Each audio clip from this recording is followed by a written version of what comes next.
Kami dari kelompok 5 akan mempresentasikan tentang teori Medan dari Guntur dengan dosen pengampu Bu Nawas Setiarito.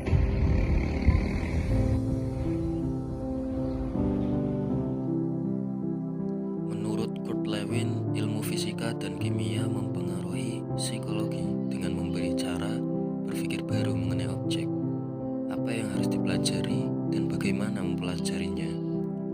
Teori Medan dalam fisika yang dikembangkan oleh Michael Faraday, James Maxwell, dan Heinrich Hertz pada abad 19 menunjukkan fenomena listrik dan magnet dan gravitasi mempengaruhi medan di sekitarnya. Oke, sebelum kita masuk ke materi, maka akan saya perkenalkan anggota-anggota kelompok dari teori medan yang dibagikan oleh Kurt Lewin. Yang pertama ada saya sendiri, yaitu Alvaterano Yeta Atlanta, kemudian ada M. Fahri Mazidan, lalu ada Teguh Hidayatullah, Alvina Listia, Anissa Firda Aulia, dan juga Ilma Lulu Ilmu Fida. Oke, lalu Lewin mendasarkan pengembangan teorinya itu berdasarkan 3 asumsi. Yang pertama, ada dasar pemahaman psikologi bukan elemen, tahu gambar rincian jiwa, tetapi saling hubungan, pola atau konfigurasinya. Kemudian yang kedua, beberapa saling hubungan menjadi dasar dari saling hubungan yang lain, sehingga dapat dideskripsikan kecenderungan kepribadian bergerak menuju kesatuan Gestalt. Lalu yang ketiga, ada psikologi seharusnya difahami dalam bentuk teori Medan, di mana field adalah sistem pengaturan diri yang ditentukan oleh saling hubungan antar bagian-bagian dari unsur yang mendukung sistem itu. Kemudian Lewin juga telah menggambarkan ruang hidup dan daerah pribadi seperti gambar yang di sebelah kiri. Kemudian ada juga unsur-unsur pembentuk kepribadian. Lewin menggambarkan manusia sebagai pribadi berada dalam lingkungan psikologis dengan pola hubungan dasar tertentu. Pendekatan matematis yang dipakai Lewin untuk menggambarkan ruang hidup disebut topologi. Fokusnya adalah saling hubungan antara segala sesuatu di dalam jiwa manusia, hubungan antara bagian dengan bagian dan antara bagian dengan keseluruhan, lebih dari sekedar ukuran dan bentuk. A. Ruang hidup atau life space. Ruang hidup adalah seluruh isi elips yang berarti keseluruhan kumpulan fakta yang ada pada suatu saat yang mempengaruhi atau menentukan tingkah laku. Ruang hidup merupakan potret sesaat yang terus-menerus berubah, mencakup persepsi orang tentang dirinya sendiri dalam lingkungan fisik dan sosialnya saat itu. Keinginan, kemauan, tujuan-tujuan, ingatan tentang peristiwa masa lalu, imajinasinya mengenai masa depan, perasaan-perasaannya, dan sebagainya.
ketiga adalah sel.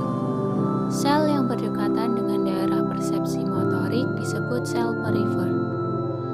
Sedangkan sel yang berada di tengah-tengah lingkungan disebut sel sentral. Semakin dekat dengan lingkaran daerah persepsi motorik, dorongan motivasional itu semakin besar pengaruhnya terhadap tingkah laku manusia. Daerah lingkungan psikologis. Daerah di dalam elips tetapi di luar lingkungan adalah daerah lingkungan psikologis. Seperti daerah pribadi dalam. Daerah lingkungan psikologis dibagi-bagi dalam pecahan-pecahan disebut region. Yang pertama yaitu region. Semua stimulus yang ditangkap oleh persepsi dan kemudian mempengaruhi atau menjadi bagian yang menyibukkan fungsi kognitif manusia. Berarti stimulus itu mempunyai tempat tertentu yang disebut region dalam lingkungan psikologis seseorang.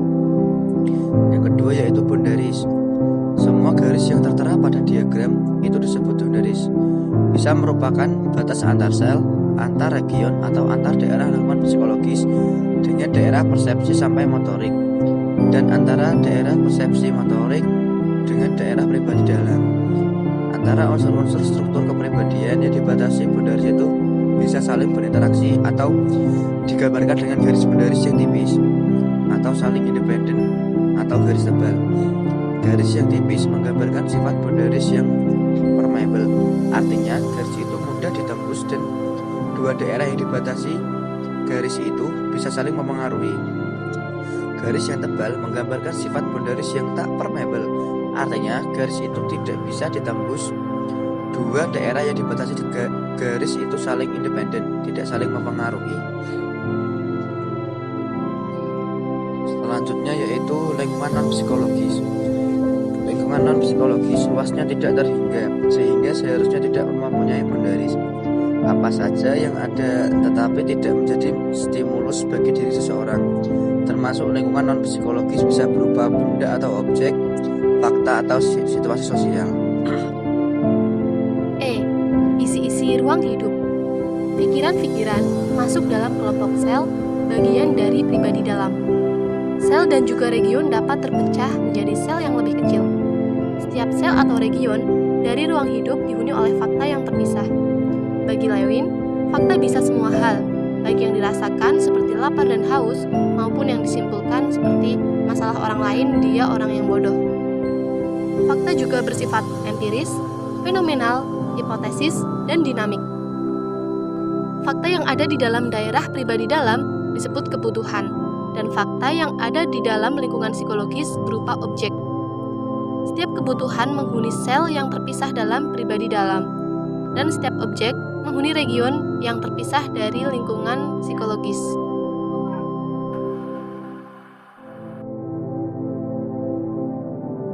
Dinamika kepribadian. Konsep-konsep dinamika pokok dari Lewin, yakni kebutuhan energi psikis, tegangan, kekuatan atau vektor dan valensi. Konstruk-konstruk dinamik ini menentukan lokomosi khusus dari individu dan cara ia mengatur struktur lingkungannya. Lokomosi dan perubahan penggunaan struktur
dari atensi.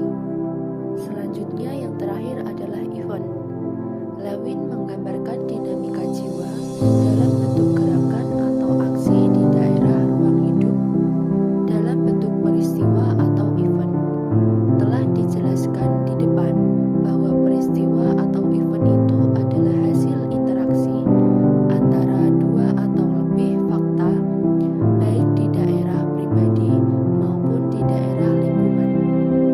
Komunikasi atau hubungan antar sel, region, dan lokomosi atau gerak pribadi adalah peristiwa karena keduanya melibatkan dua fakta atau lebih. Ada 3 prinsip yang menjadi prasyarat terjadinya suatu peristiwa. Itu ada keterhubungan atau relativeness, kenyataan, concreteness, kekinian, contemporary. Berikut ini adalah penjelasan dari ketiga prinsip prasyarat terjadinya suatu peristiwa. Yang pertama adalah keterhubungan. Dua atau lebih fakta berinteraksi kalau antar fakta itu terdapat hubungan-hubungan tertentu, mulai dari hubungan sebab akibat yang jelas sampai hubungan persamaan atau perbedaan yang secara rasional tidaklah penting. Yang kedua adalah kenyataan. Fakta harus nyata-nyata ada dalam ruang hidup. Fakta potensional atau peluang yang tidak sedang eksis tidak dapat mempengaruhi event masa kini. Fakta di luar lingkungan psikologis tidaklah berpengaruh kecuali mereka masuk ke ruang hidup. Yang terakhir adalah kekinian. Fakta harus kontemporer. Hanya fakta masa kini yang menghasilkan tingkah laku masa kini. Fakta yang sudah tidak eksis tidaklah dapat mencerminkan event masa kini. Struktur kepribadian yang keempat itu konflik. Konflik terjadi di daerah lingkungan psikologis. Levin mendefinisikan konflik sebagai situasi di mana seseorang menerima kekuatan-kekuatan yang sama besar, tetapi arahnya berlawanan. Jadi intinya menurut Levin itu, seseorang itu menerima kekuatan-kekuatan yang besarnya hampir sama, tetapi arahnya yang berlawanan. Faktor-faktor yang mengenai pribadi mendorong pribadi ke arah tertentu dengan kekuatan tertentu. Kombinasi dari arah dan kekuatan itu disebut jumlah kekuatan atau resultant force, yang menjadi kecenderungan lokomosi pribadi atau lokomosi psikologikal atau fisikal. Ada beberapa jenis kekuatan yang bertindak seperti vektor, yakni yang pertama ada kekuatan pendorong atau driving force, yaitu menggerakkan, memicu terjadinya lokomosi ke arah yang ditunjuk oleh kekuatan itu. Yang kedua ada kekuatan penghambat atau restraining force, yaitu halangan fisik atau sosial yang menahan terjadinya lokomosi, mempengaruhi dampak dari kekuatan pendorong. Yang ketiga ada kekuatan kebutuhan pribadi atau forces corresponding to a person's needs, yaitu menggambarkan keinginan pribadi untuk menggerakkan sesuatu. Yang keempat ada kekuatan pengaruh atau induced force, yaitu menggambarkan keinginan dari orang lain, misalnya orang tua atau teman, yang masuk menjadi region lingkungan psikologis. Dan yang terakhir ada kekuatan non manusia atau impersonal force, yaitu bukan keinginan pribadi tetapi juga bukan keinginan orang lain. Ini adalah kekuatan atau tuntutan dari fakta. Selanjutnya macam-macam konflik. Yang pertama ada konflik tipe 1. Konflik tipe 1 terjadi kalau hanya ada dua kekuatan berlawanan yang mengenai individu. Ada 3 macam konflik tipe 1. Yang pertama, konflik mendekat-mendekat. Konflik ini terjadi jika ada dua kekuatan mendorong ke arah yang berlawanan. Misalnya, orang dihadapkan pada dua pilihan yang sama-sama disenanginya. Contohnya ketika seorang anak harus memilih antara dua regional yang sama-sama disenanginya. Misalnya, anak disuruh memilih antara region piknik bersama dengan keluarga atau region bermain bersama teman. Yang kedua, ada konflik menjauh-menjauh. Konflik ini terjadi ketika ada dua kekuatan menghambat ke arah yang berlawanan. Misalnya, orang dihadapkan pada dua pilihan yang sama-sama tidak disenanginya. Contohnya, ketika seorang anak harus menghindar dari dua regional yang sama-sama tidak menyenangkan. Misalnya, region mengerjakan tugas dengan regional mendapat hukuman kalau dia tidak mengerjakan tugasnya. Yang ketiga, ada konflik mendekat menjauh. Konflik ini terjadi ketika ada dua kekuatan mendorong dan menghambat muncul dari satu tujuan.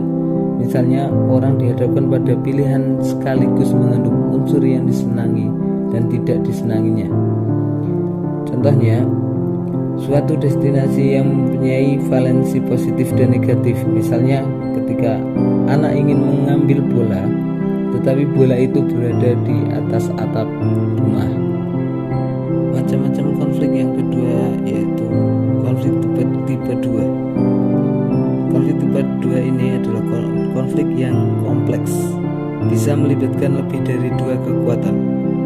Konflik yang sangat kompleks dapat membuat orang menjadi diam, terpaku atau terperangkap oleh berbagai kekuatan dan kepentingan sehingga dia tidak dapat menentukan pilihannya. Contohnya, ketika anak terperangkap dalam region bervalensi negatif dengan boundaries yang sangat kuat, sifat tak permeabelnya, anak tidak bisa keluar mengarah ke lokomosi region positifnya. Contohnya, misal region aturan ayah harus belajar jam 7 sampai jam 9 malam, itu bagian dari valensi negatif, dan anak tidak senang akan belajar, itu valensi negatif juga. Anak memperoleh kekuatan negatif dari arah yang berlawanan tetapi tidak bisa lokomosi. Macam-macam konflik yang ketiga adalah konflik tipe 3. Orang berusaha mengatasi kekuatan-kekuatan penghambat sehingga konflik menjadi terbuka, ditandai sikap kemarahan, agresi, pemberontakan, atau sebaliknya penyerahan diri yang neurotik. Pertentangan antara kebutuhan pribadi dalam konflik antara pengaruh dan pertentangan antara kebutuhan dengan pengaruh menimbulkan pelampiasan usaha untuk mengalahkan kekuatan penghambat. Anak yang dilarang makan permen oleh orang tuanya biasanya berusaha memberontak mengalahkan aturan orang tua. Ketika memberontakannya tidak berhasil, dia kemudian mengarahkan kemarahannya kepada teman atau objek di sekitarnya, atau menyerah tunduk kepada arahan kekuatan. Mungkin cukup sekian presentasi yang bisa kami sampaikan. Apabila ada kesalahan, mohon maaf yang sebesar-besarnya. Wassalamualaikum warahmatullahi wabarakatuh. Psikologi Bravo.